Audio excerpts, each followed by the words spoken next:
Commençons par là où tout changement commence vraiment. La prise de conscience. Tu ne peux pas changer ce dont tu n'es pas conscient. Et pourtant, la plupart des gens vivent inconsciemment, prisonniers d'un programme interne de pensée automatique et répétitive qu'ils n'ont pas choisi consciemment. Ils se réveillent, pensent les mêmes choses, ressentent les mêmes émotions, adoptent les mêmes comportements, et ils appellent cela vivre. Mais ce n'est pas la vie. C'est une boucle de mémoire. La vérité, c'est que tes pensées ne sont pas ce que tu es. Elles sont simplement familières. Mais si tu ne les observes jamais, tu les croiras, tu y réagiras et tu les répéteras. La prise de conscience est le premier portail pour sortir de la prison. Lorsque tu deviens l'observateur de ton esprit et non son serviteur, tu crées de l'espace. Et dans cet espace, tu interromps le cycle. Tu ne laisses plus le passé diriger ton avenir. Et soudain, tu réalises que tu n'es pas tes pensées négatives, tu es la conscience qui les remarque. C'est là que réside ton pouvoir. Au moment où tu remarques que tu penses d'une façon qui ne te sert plus, tu as déjà commencé à changer, car maintenant, tu as le choix, réagir ou te réapproprier. Et chaque fois que tu choisis la conscience plutôt que le pilote automatique, tu affaiblis les circuits neuronaux de l'ancien moi. Tu entames le processus d'élagage des schémas qui t'ont rendu petit, et tu crées de l'espace pour qu'une nouvelle version de toi émerge, une version consciente, intentionnelle et libre. C'est le fondement de la transformation, et elle commence dès maintenant. Si cela a éveillé quelque chose en toi, si tu es prêt à sortir de l'inconscient et à prendre la place du créateur, je t'invite à partager ce message et à laisser un commentaire ci-dessous. De quel schéma de pensée es-tu prêt à te libérer? Ouvrons la porte à quelqu'un d'autre, parce qu'une conscience partagée est une conscience amplifiée. Parlons de la répétition, parce que la répétition n'est pas seulement une habitude, c'est la façon dont le cerveau se câble lui-même. Chaque fois que tu as une pensée, tu déclenches un circuit neuronal.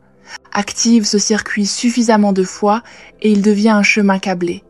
Le cerveau, dans son génie, est conçu pour automatiser. Pourquoi? Pour conserver l'énergie, pour te rendre efficace. Mais voici le problème, lorsque les pensées que tu répètes sont négatives, limitatives ou fondées sur la peur, tu ne fais pas qu'avoir ces pensées, tu les deviens. Réfléchis. Si tu répètes sans cesse de t'inquiéter, tu t'inquiètes. Si tu t'entraînes à douter de toi, tu renforces la croyance que tu n'es pas à la hauteur. Et au bout d'un moment, tu n'as même plus besoin d'essayer. Le corps prend le relais, les pensées s'exécutent automatiquement, il devient familier. Et la familiarité devient l'identité. Et puis, tu ne penses plus à ta vie, tu la revis, jours différents, mêmes émotions, différentes personnes, mêmes réactions. Et tu te demandes pourquoi le changement te semble si difficile. Mais soyons clairs, ce n'est pas de la faiblesse. Il s'agit d'une conception. Ton cerveau n'est pas cassé. Il fait exactement ce pourquoi il a été conçu. Répéter ce qui lui est familier. La clé n'est pas de lutter contre le cerveau, mais de lui apprendre quelque chose de nouveau. Et cela commence par la prise de conscience de ce que tu répètes. Quelle pensée te vient à l'esprit chaque matin au réveil? Quelle histoire te racontes-tu lorsque quelque chose ne va pas comme tu le souhaites? Quelle émotion ressens-tu lorsque tu te sens mal à l'aise? Lorsque tu commences à remarquer la boucle, lorsque tu t'arrêtes et que tu dis « Ah, voilà encore cette pensée », tu interromps le signal. Et à ce moment-là, c'est la liberté. Parce que maintenant, tu n'es plus la pensée, tu es l'observateur de la pensée. Et à partir de cet espace, tu peux en choisir une nouvelle. Une pensée qui n'est pas basée sur ton passé, mais qui est alignée sur ton avenir. La répétition a créé l'ancien moi, mais c'est aussi ainsi que tu créeras le nouveau. Et avec l'intention, la présence et la pratique, tu peux enseigner à ton cerveau et à ton corps une toute nouvelle façon d'être. Lorsque nous avons pris conscience du schéma et que nous comprenons comment les répétitions câblent le cerveau, l'étape suivante, l'une des plus puissantes, consiste à apprendre à prendre de la distance par rapport à ces pensées négatives. Car voici la vérité, tu n'es pas tes pensées, c'est toi qui les observes. La plupart des gens vivent dans un tel état de réactivité qu'ils ne se rendent même pas compte qu'ils sont pris dans le programme. Une pensée vient « Je ne suis pas assez bien, rien ne marche jamais pour moi, je serai toujours comme ça » et avant même qu'ils s'en rendent compte, le corps réagit. Les émotions sont déclenchées, le comportement suit. Et juste comme ça, ils sont de retour dans la même réalité familière qu'ils ont essayé d'échapper. Mais lorsque tu fais une pause, lorsque tu te dis « Attends, ce n'est pas moi, c'est juste un vieux schéma qui se déclenche, tu récupères ton pouvoir ». Ce simple moment d'observation est monumental. C'est le début de la séparation. Maintenant, tu n'es plus à l'intérieur du programme, tu te tiens à l'extérieur. Et cette petite distance, c'est tout ce qui compte. Car lorsque vous créez de l'espace, vous affaiblissez la réaction émotionnelle automatique qui suit généralement. La pensée perd de sa force, elle devient moins convaincante. Et lorsqu'elle n'est plus chargée d'émotions, le cerveau ne peut pas la renforcer de la même façon. Tu viens de commencer le processus de déconnexion de ce schéma. Avec le temps, tu commences à reconnaître le rythme de ton ancien esprit. Tu le vois lorsqu'il essaie de te faire reculer. Tu le sens quand il veut te convaincre que tu es toujours l'ancien toi. Mais maintenant, tu ne réagis pas. Tu réponds, tu observes, tu choisis. Et chaque fois que tu fais ce choix conscient, tu remodèles littéralement ton cerveau. Tu élagues les vieilles voies neuronales et tu prépares le terrain pour quelque chose de nouveau. Tu ne refoules pas la pensée. Tu ne nies pas l'émotion. Tu l'observes sans la juger. Tu dis « Oui, c'est là, mais ce n'est plus ce que je suis ». Ce genre de prise de conscience, pratiquée quotidiennement, dissout l'illusion selon laquelle tu es ton passé. Elle commence à révéler la vérité. Tu es le créateur de ton avenir. Une fois que nous avons créé de l'espace entre nous et ces vieilles pensées, nous entrons dans l'une des vérités les plus puissantes des neurosciences. Le cerveau peut changer. Ce n'est pas de la philosophie, c'est de la biologie. C'est ce qu'on appelle la neuroplasticité, et cela signifie que ton cerveau n'est pas figé. Il n'est pas câblé pour te garder coincé. Il s'adapte constamment, se remodèle constamment en fonction de ce que tu répètes, de ce sur quoi tu te concentres, et surtout de ce que tu crois. Voici ce que nous savons maintenant. Chaque pensée que tu as est comme une étincelle qui jaillit entre les neurones. Et plus tu penses à cette pensée, plus la connexion entre ces neurones se renforce. C'est ainsi qu'une croyance se forme, non pas parce qu'elle est vraie, mais parce qu'elle est pratiquée. Ainsi, si ton cerveau a été façonné par la répétition de pensées basées sur la survie, la peur, la honte, la limitation, il peut être remodelé par la répétition de pensées valorisantes. Je suis digne, je suis libre, je choisis l'amour, je crée mon avenir. Le même processus qui travaillait contre toi peut maintenant travailler pour toi si tu l'utilises consciemment. Et ce n'est pas tout. Lorsque tu ne te contentes pas de penser à une nouvelle pensée, mais que tu la répètes dans ton esprit, que tu la vois, la sens, l'expérimentes mentalement avant qu'elle ne se produise physiquement, tu entraînes ton cerveau et ton corps à une nouvelle réalité. Le cerveau ne fait pas la différence entre ce qui est réel et ce qui est imaginé. La répétition mentale devient donc un outil de transformation. Tu te visualises calme sous la pression. Tu t'imagines en train de te réveiller dans la joie. Tu ressens ce que ce serait d'être en bonne santé, libre, abondant. Et ce faisant, tu ne fais pas que rêvasser. Tu es en train d'établir l'architecture neurologique d'un nouveau moi. L'ancien esprit a été construit par le hasard et la répétition. Le nouvel esprit est construit par l'intention et la conception. Il ne suffit pas d'espérer que les choses changent. Tu dois participer à ton évolution. Tu dois apprendre à ton cerveau qui tu veux devenir. C'est la science du changement personnel. La répétition avec conscience, combinée à l'intensité émotionnelle, crée une nouvelle réalité, pas d'abord dans le monde, mais en toi. Et lorsque le changement s'opère en toi, le monde n'a d'autre choix que de le refléter. Parlons maintenant du véritable moteur de la transformation, l'émotion.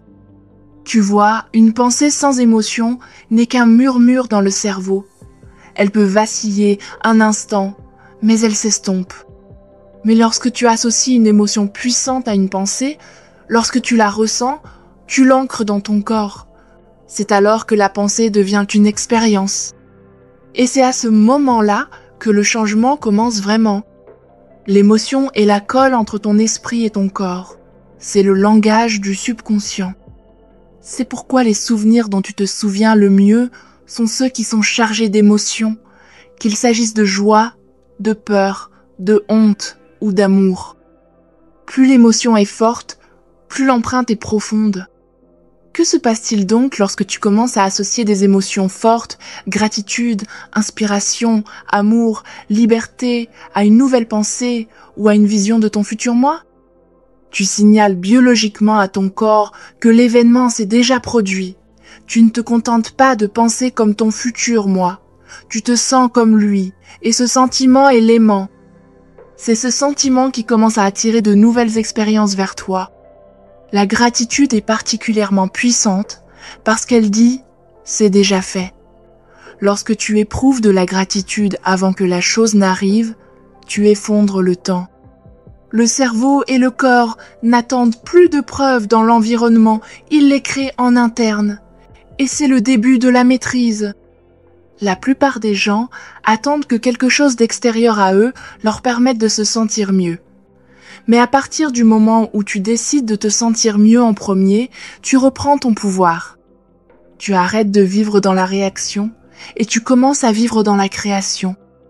Donc, si tu veux recabler ton cerveau, si tu veux changer d'identité, tu ne dois pas te contenter d'avoir de nouvelles pensées, tu dois les ressentir pour qu'elles deviennent réalité. Tu dois inonder le système nerveux d'états élevés. Tu dois apprendre à ton corps à quoi ressemble un nouvel avenir. Car lorsque l'esprit et le corps sont alignés sur une nouvelle fréquence émotionnelle, la transformation devient inévitable. La question est la suivante. Quelle est l'émotion que tu pratiques aujourd'hui? S'agit-il d'un écho de ton passé ou est-ce le signal de ton avenir? C'est ainsi que nous arrivons au dernier changement, le point tournant où la transformation prend vraiment racine, vivre à partir d'une intention et non d'une réaction. Pense-y, la plupart des gens vivent leur vie comme une séquence prévisible d'échos émotionnels de leur passé. Ils se réveillent et se souviennent instantanément de qui ils étaient hier. Les mêmes pensées, les mêmes problèmes, la même histoire intérieure. Et c'est ainsi qu'ils alignent inconsciemment leur énergie sur une version d'eux-mêmes qui ne correspond plus à ce qu'ils sont en train de devenir. Et si, avant que la journée ne commence, tu choisissais qui tu vas être? Et si tu te réveillais et que, avant que tes pieds ne touchent le sol, tu mettais le pied dans l'énergie de ton avenir et non de ton passé? Et si tu générais de la gratitude avant que quoi que ce soit ne change? Si tu ressentais l'abondance avant que l'argent ne se présente? Si tu incarnais la confiance avant que l'occasion ne se présente? Ce n'est pas de la fantaisie. Il s'agit d'une création quantique. Parce que lorsque tu commences à vivre selon ton intention, tu n'es plus l'esclave des circonstances. Tu arrêtes de réagir à la vie et au lieu de cela, tu commences à en être l'auteur. Tu alignes tes pensées et tes émotions sur la réalité que tu veux vivre et ce faisant, tu envoies un signal clair et cohérent dans le champ. Et le champ répond. C'est ainsi que le changement se produit. Non pas par la force, non pas par la volonté, mais en incarnant l'avenir maintenant. Lorsque ton état interne n'est plus lié à ce qui se passe à l'extérieur de toi, tu deviens la cause et non l'effet. Tu récupères la paternité de ton identité, de ta santé, de tes relations, de toute ton expérience de la réalité. C'est ainsi que tu laisses l'ancien toi derrière toi. C'est ainsi que tu deviens la vision que tu as gardée dans ton esprit et dans ton cœur. Je veux donc que tu te demandes « Qui serais-je avant que le monde ne me dise qui j'étais ?» Et ensuite, deviens-le. Et si cela a touché quelque chose au plus profond de toi, si tu es prêt à commencer à vivre selon ta conception plutôt que par défaut, alors je t'invite à partager ce message. Laisse un commentaire ci-dessous, fais-moi savoir quelle partie t'a le plus éclairé et partage ceci avec quelqu'un qui est prêt à sortir du passé et à entrer dans son pouvoir. Créons ensemble une vague de créateurs conscients.